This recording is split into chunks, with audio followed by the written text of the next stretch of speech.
Testemunhos Seletos, volume 2, capítulo 50.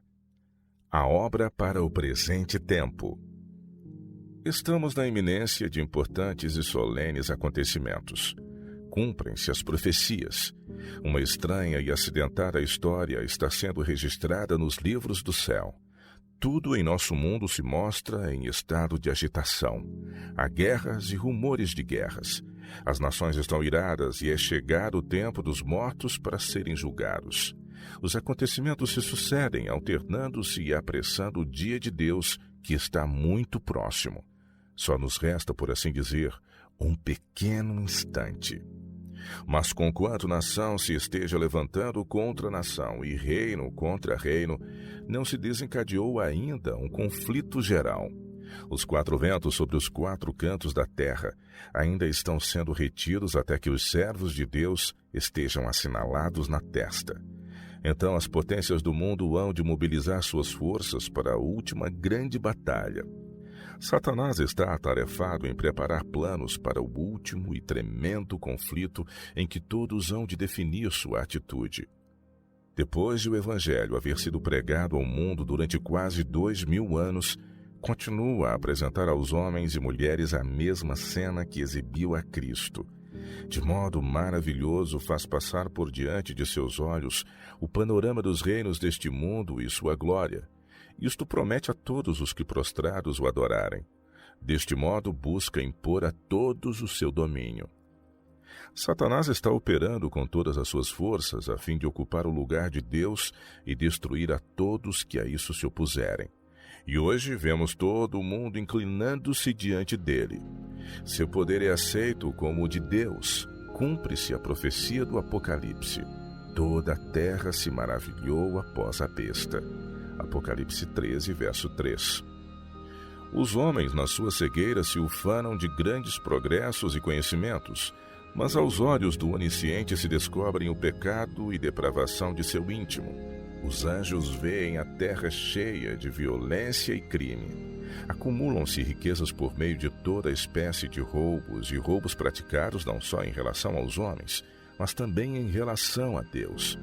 Os homens se servem dos bens a eles confiados para satisfazer seu egoísmo. Tudo que conseguem adquirir tem de servir à sua avareza. A mesquinhez e a sensualidade estão liberadas. Os homens cultivam as mesmas qualidades do arqui-enganador. Aceitaram-no como Deus e tornaram-se imbuídos de seu espírito. Mas as nuvens da justiça divina já se condensam sobre eles, repletas dos elementos que destruíram Sodoma. Nas visões que lhe foram concedidas dos acontecimentos futuros, o profeta João contemplou essa cena. Este culto dos demônios lhe foi revelado e pareceu-lhe que todo o mundo estava à borda da perdição. Mas enquanto olhava com grande interesse, notou a assembleia dos que guardam os mandamentos de Deus. Tinham na testa o selo do Deus vivo e disse: aqui está a paciência dos santos. Aqui estão os que guardam os mandamentos de Deus e a fé de Jesus. E ouvi uma voz do céu que me dizia: escreve, bem-aventurados os mortos que desde agora morrem no Senhor. Sim, diz o Espírito, para que descansem dos seus trabalhos e as suas obras os sigam. E olhei, e eis uma nuvem branca, e assentado sobre a nuvem um semelhante ao Filho do Homem, que tinha sobre a sua cabeça uma coroa de ouro, e na sua mão uma foice aguda. E outro anjo saiu do templo, clamando com grande voz ao que estava sentado sobre a nuvem: lança a tua foice e cega. É já vinda a hora de cegar, porque já a seara da terra está madura. E aquele que estava sentado sobre a nuvem meteu a sua foice à terra, e a terra foi cegada. E saiu do templo que está no céu outro anjo, o qual também tinha uma foice aguda. E saiu do altar outro anjo que tinha poder sobre o fogo, e clamou com grande voz ao que tinha a foice aguda, dizendo: lança a tua foice aguda, e vindima os cachos da vinha da terra, porque já as suas uvas estão maduras. E o anjo meteu a sua foice à terra e vindimou as uvas da vinha da terra e lançou-as no grande lagar da ira de Deus. Apocalipse capítulo 14, versos de 12 a 19. Antes que seja tarde demais. Quando a tempestade da ira de Deus irromper sobre a terra, quão terrível será a decepção daqueles cujas casas hão de ser arrebatadas porque estavam fundadas sobre a areia. Dá-lhes a conhecer a divina advertência antes que seja tarde demais. Devemos sentir agora a nossa responsabilidade de trabalhar com intenso ardor, a fim de comunicar a outros as verdades que Deus nos tem revelado para o tempo atual. Não podemos ser demasiado diligentes. O coração de Deus se comove. Almas são muito preciosas a seus olhos. Foi por este mundo que Jesus chorou em agonia, por este mundo foi crucificado. Deus deu seu Filho unigênito para salvar pecadores, e quer que nos amemos uns aos outros como nos amou. Sua vontade é que os que têm o conhecimento da verdade comuniquem este conhecimento aos seus semelhantes. Agora é o tempo de proclamar a última advertência. Uma virtude especial acompanha presentemente a proclamação desta mensagem.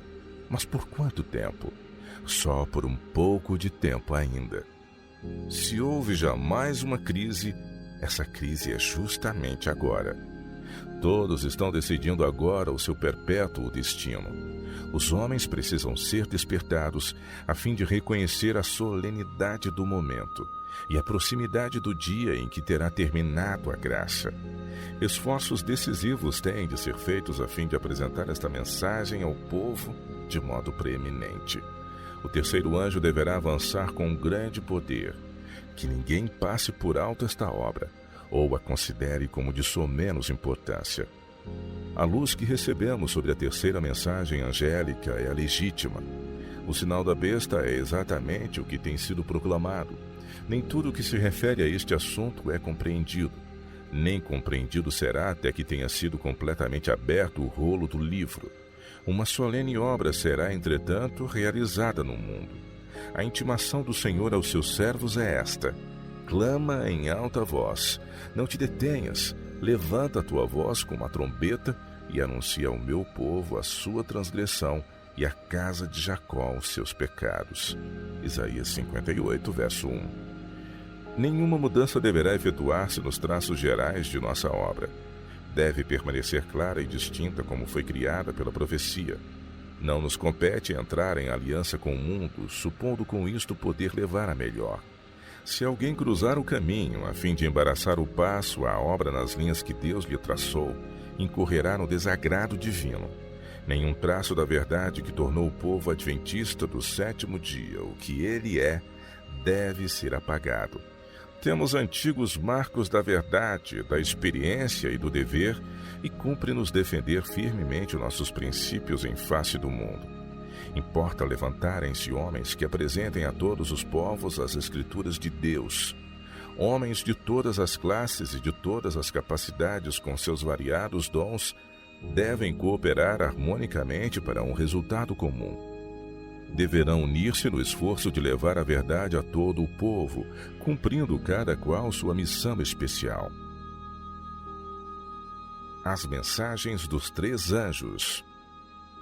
Os três anjos de Apocalipse 14 são representados como voando pelo meio do céu, o que simboliza a obra dos que estão proclamando a primeira, segunda e terceira mensagens angélicas. Todas estão relacionadas entre si. As evidências da verdade eterna e inalterável dessas importantes mensagens, tão significativas para a Igreja que lhe valeram violenta oposição do mundo religioso, não estão falidas. Satanás procura constantemente projetar sombras sobre essas mensagens para que o povo de Deus não possa discernir claramente sua importância, tempo e lugar.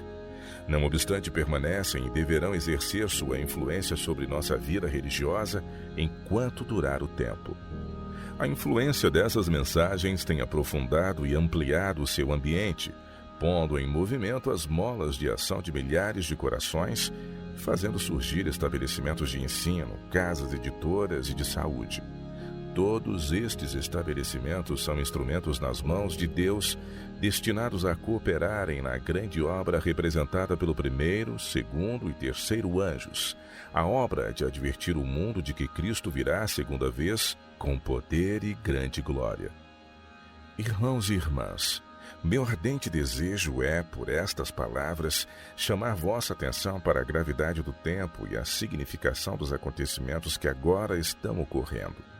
Eu vos aponto para os movimentos intensos que atualmente se estão fazendo para a restrição da liberdade religiosa. O santificado monumento divino foi calcado a pés e erguido em seu lugar diante do mundo o falso sábado, que não tem santidade alguma. E enquanto as potências das trevas instigam os elementos terrenos, o Senhor do céu envia seu poder do alto a fim de fazer face ao seu movimento, despertando instrumentos para exaltarem a lei do céu. Agora, precisamente agora, é o tempo de trabalharmos em países estrangeiros. Quando os Estados Unidos, o país da liberdade religiosa, se aliar com o papado a fim de dominar as consciências e impedir os homens a reverenciar o falso sábado, os povos de todos os demais países do mundo hão de ser induzidos a imitar-lhe o exemplo. O nosso povo está longe de fazer quanto lhe permitem os recursos que tem ao seu dispor, a fim de estender a mensagem de advertência. A última mensagem de misericórdia. O Senhor do céu não enviará seus juízos destinados a punir a desobediência e transgressão, até que sejam proclamadas suas advertências. Não encerrará o tempo da graça até que a mensagem seja mais distintamente proclamada. A lei divina deve ser engrandecida, seus reclamos expostos em seu caráter legítimo e sagrado, para que o povo seja induzido a decidir-se pró ou contra a verdade.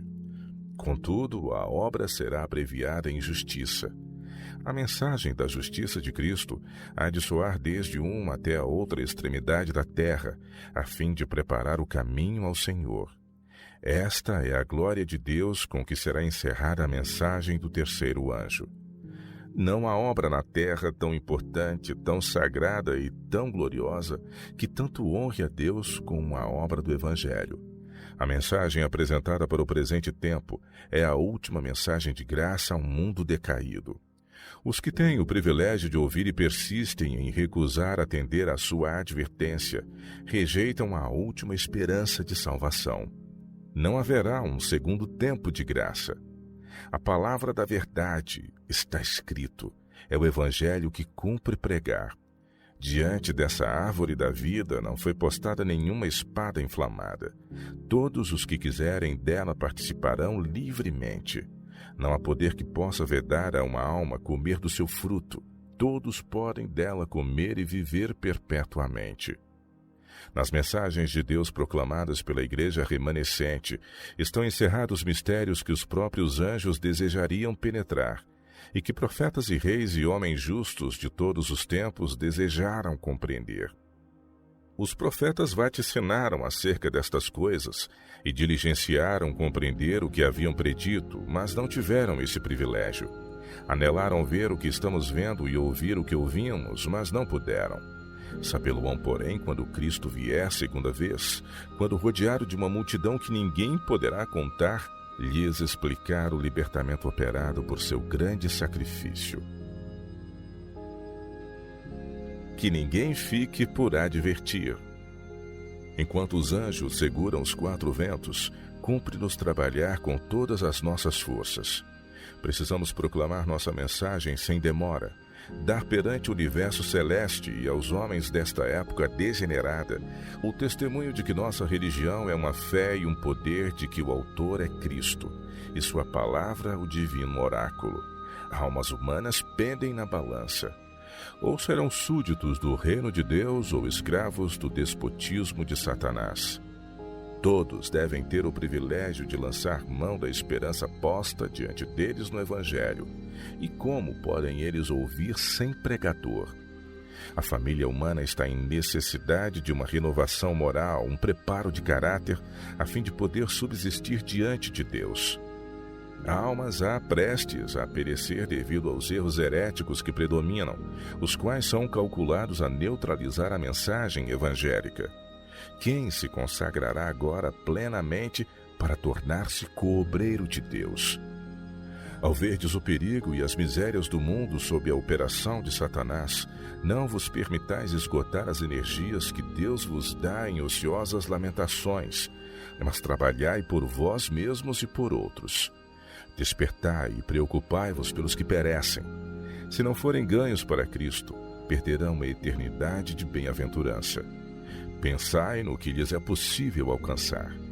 A alma criada por Deus e redimida por Cristo é de grande valor devido às possibilidades que tem diante de si, às vantagens espirituais que lhe foram asseguradas, às aptidões que lhe é possível possuir caso seja vivificada pela palavra de Deus e à imortalidade que, mediante o doador da vida, pode obter sendo obediente. Uma pessoa é de mais valor para o céu do que um mundo inteiro de propriedades, casas, terras, dinheiro. Pela conversão de uma alma, devemos taxar ao máximo os nossos recursos.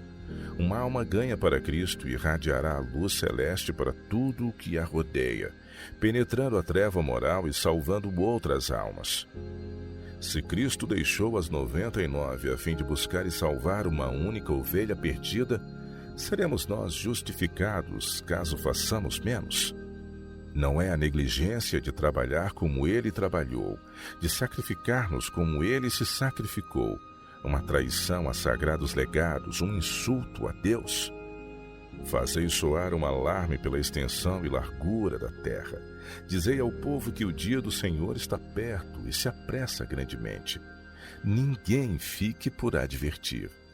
Poderíamos achar-nos no lugar das pobres almas que se encontram em erro. Poderíamos haver sido colocados entre os bárbaros. Segundo a verdade que recebemos mais que os outros, somos nós devedores quanto a comunicar-lhe. Não temos tempo a perder. O fim está próximo. Em breve, a passagem de um lugar para o outro a fim de transmitir a verdade será cercada de perigos à direita e à esquerda.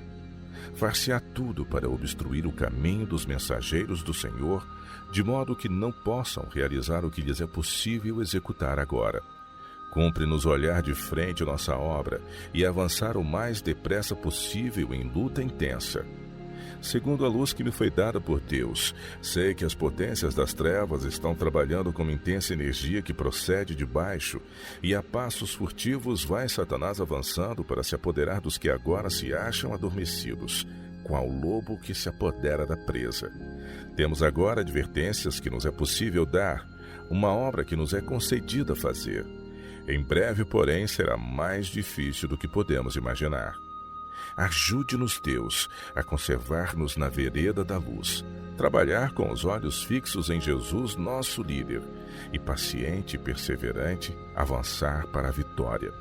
O povo de Deus tem diante de si poderosa obra que importa subir continuamente a maior preeminência. Incomparavelmente mais extensivos devem ser nossos esforços no sentido missionário. Cumpre efetuar obra mais decidida do que tem sido feita antes do segundo aparecimento de nosso Senhor Jesus Cristo. O povo de Deus não deve cessar seus labores até que circundem o mundo. Precisamos viver uma vida dupla, vida de pensamento e de ação, de oração silenciosa e diligente trabalho. Todos quantos receberam a luz da verdade devem reconhecer como dever seu espargir raios de luz na senda dos impenitentes. Devem ser testemunhas de Cristo em nossos escritórios, da mesma maneira que na igreja. Deus requer que sejamos cartas vivas, conhecidas e lidas por todos os homens. A alma que, mediante diária e fervorosa oração, se volve a Deus em busca de forças, apoio, poder, terá aspirações nobres, claras percepções da verdade e do dever, elevados desígnios de ação e constante fome e sede de justiça. Mantendo a ligação com Deus, seremos habilitados a difundir, entre outros, por nossa associação com eles, a luz, a paz, a serenidade que reinam em nosso coração, e a dar-lhes um exemplo da inabalável fidelidade aos interesses da obra em que nos achamos empenhados. É a alma sedenta que se abre à fonte das águas vivas. Deus declara: derramarei água sobre o sedento e rios sobre a terra seca. Isaías 44:3. As almas que buscam diligentemente a luz e que aceitam de boa vontade todo o raio de iluminação divina, vindo de sua santa palavra, unicamente a essas será a luz comunicada. É por meio dessas almas que Deus revelará aquela luz e poder que iluminarão toda a terra com sua glória.